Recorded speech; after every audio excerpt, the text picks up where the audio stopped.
is Buckingham News.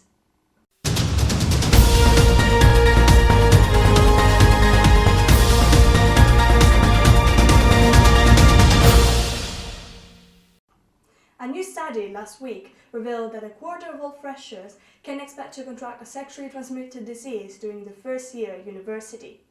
We sent Zoe Briggs down to find out what students can do to protect themselves and why so many students are contracting STDs. A recent study by a student dating website showed that 23% of students contract an STI during their first year of university, and a further 21% admitted to contracting an STI after their first year. But what can students do to protect themselves from infection? There's a clinic at the Swan Practice twice a week on a Tuesday and Friday. So they can get contraceptive advice there, they can be tested for STIs. Recently, the Student Sex Survey found journalism and media students to be the third most promiscuous students, beaten only by drama and dance students. But what does this mean in real terms about their STI risk? Former US Surgeon General C. Everett Koop famously said, "When you have sex with someone, you are having sex with everyone they have had sex with for the past 10 years, and everyone their partners have had sex with for the past 10 years. This means that if you're the average journalism student, having had sex with 22 people, And if you have sex with another journalism student who has also had sex with 22 people, then you will have been sexually exposed to 4,195,903 different people." this is pretty sobering stuff. This is Zoe Briggs for Buckingham News. A 50-year-old driver was racially abused and attacked near Spring Hill on the 1st of October. Buckinghamshire does not have a history of racist violence, and Aylesbury Council has a community safety team which was set up for the public to report any kind of hate crime. So how did this occur in Buckingham? Joanna Lynn has the story. Buckingham is not known as a racist town, but one 50-year-old man became a victim of racial and physical abuse on Wednesday, October 1st. The victim was driving a blue Mini Cooper in Spring Hill Road, Graydon Underwood, stopped at a red light when a man drove his red Rover into the back of him. The Rover driver, who was 29 years old, refused to exchange details and quickly drove away from the scene. The victim called the police, but the man returned and punched the victim in the face and body, then began shouting racial abuse. The assailant quickly drove off up Spring Hill. The police made an arrest later that day on suspicion of racially or religious aggravated common assaults. He is on police bail until 18th November. Surprisingly, we contacted Stop Hate UK for a statement, but they simply said no one was available for comments. Assaults like this in Buckingham are still uncommon, and the multicultural town does not have history of racism. However, any incidents of hate can be reported to the Aylesbury Vale District Council. This is Joanna Ling, Buckingham News. Last week, Buckingham Fire Service held a car-cutting demonstration to show drivers the scale of a rescue operation after a large crash. Tyler Cock went to watch them in action. 3 people have died on Buckinghamshire's road within the last 2 weeks. A 13-year-old, 16-year-old and a 30-year-old were all killed. Buckingham alone has seen at least 6 vehicular deaths in the last 12 months. The number of fatal road accidents happening within Buckinghamshire have seen a sharp increase in the recent months. Buckingham's Fire and Rescue Department have been increasing training and rescue simulation in order to respond faster and better to any accidents. What we've seen today is some of our basic training in RTC or road traffic collision training. It's involved various items of equipment. Probably the most famous is the commonly known as the jaws of life. It's our hydraulic cutting gear and spreading equipment. And as you can see, the damage that we can cause is crucial when we're rescuing casualties from car accidents. The Fire and Rescue Service demonstrated how they would perform a dashboard roll. In order to do what we call a dashboard roll. So a casualty that may be trapped by the steering wheel onto their legs or their feet, their legs broken and wrapped around the pedals, we can now actually gain access to them to release them from the vehicle. While large accidents are thankfully rare, drivers must be aware of the risks and road conditions. So the message is, drive careful, safe drive, stay alive, don't wreck your car, because this is what we do to them. John Robinson's message is very clear and is part of a wider initiative currently taking part in the country to help bring the number of collisions and fatal accidents back down to acceptable levels. Tyler Cock, Buckingham News. With public services being cut up and down the country, more and more fire brigades are turning to volunteer or part-time firefighters. Sherwin Time investigates the effect of having a part-time firefighting force. Buckinghamshire Fire and Rescue Service is used to responding to calls for help and is now making a call of their own. The number of local people within Buckingham who are willing or able to serve as on-call firefighters to keep the town's fire engine on the run has declined sharply over the last few years and continues on a downward trend. And it's the on-call unit particularly we're looking to recruit for.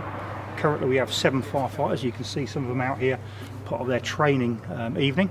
But we're looking for about 5 more to help kind of bolster up the unit to make sure we can get the second fire appliance out 24 hours a day, 7 days a week. On-call firefighters are paid staff who do the same job as full-time firefighters.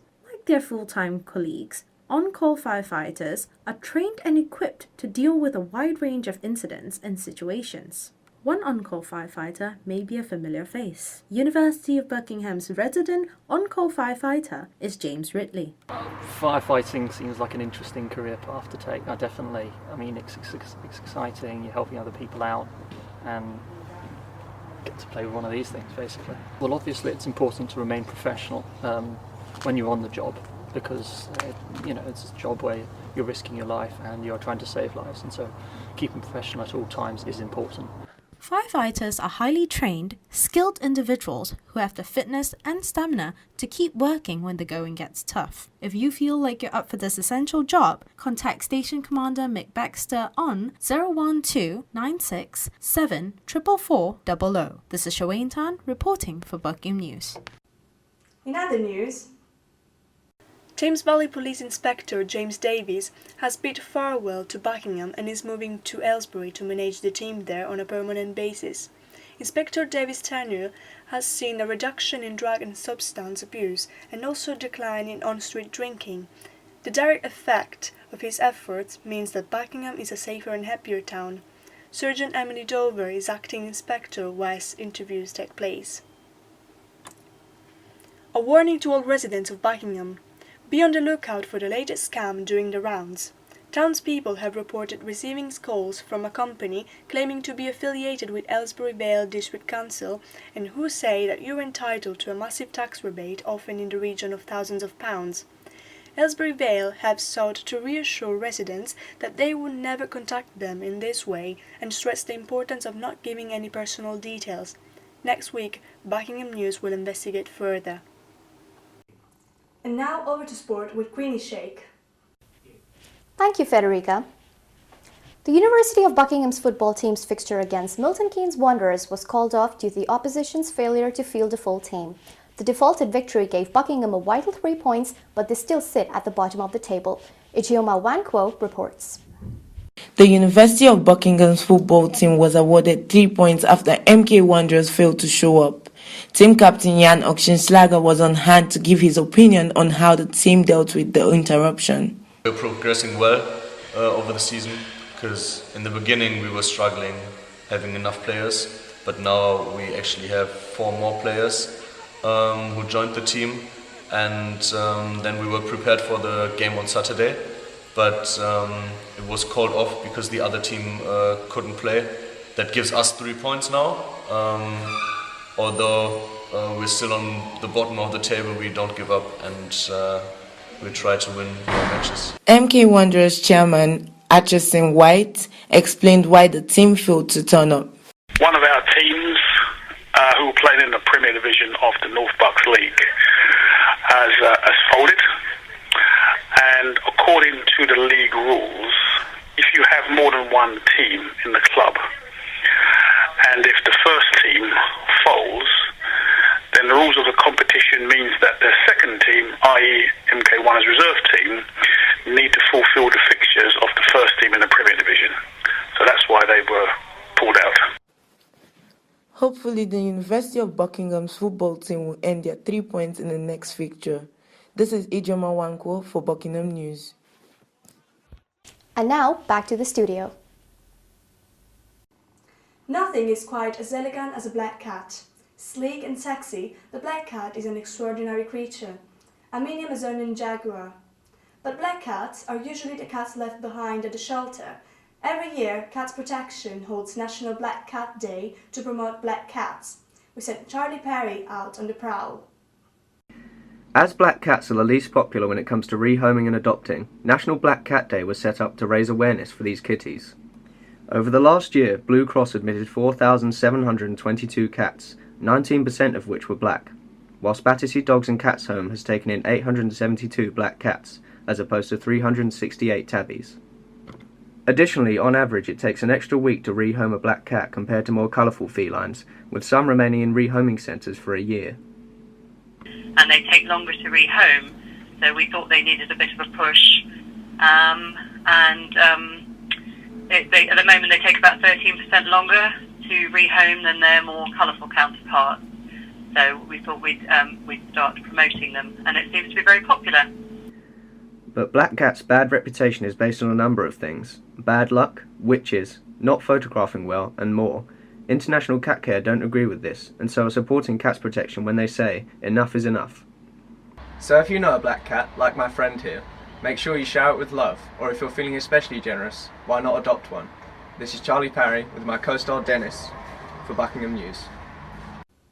All breeds enjoy the classic staple that is the full English.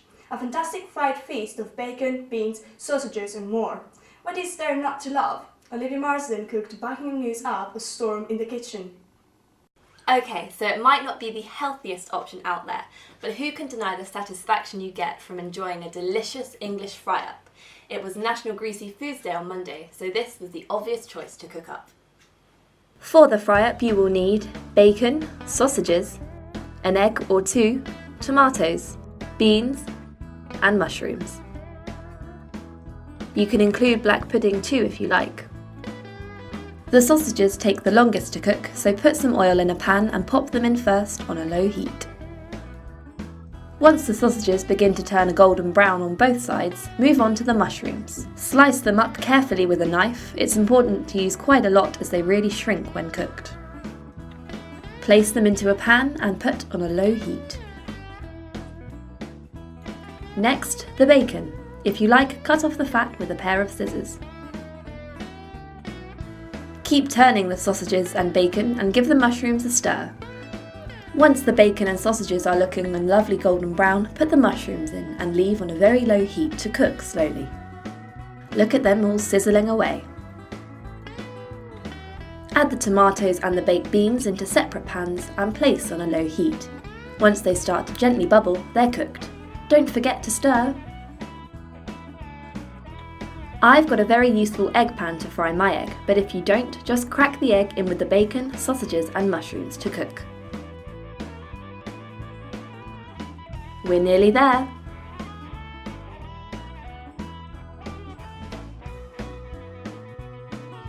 In the meantime, pop a couple of slices of thick white bread in the toaster. Butter the bread and pop everything together on a plate. Simple, easy, but mouth-wateringly delicious. Don't forget to make a cup of tea. And here we have it, the classic full English breakfast, which of course has to be enjoyed with an English breakfast tea. This is Olivia Marsden reporting for Buckingham News.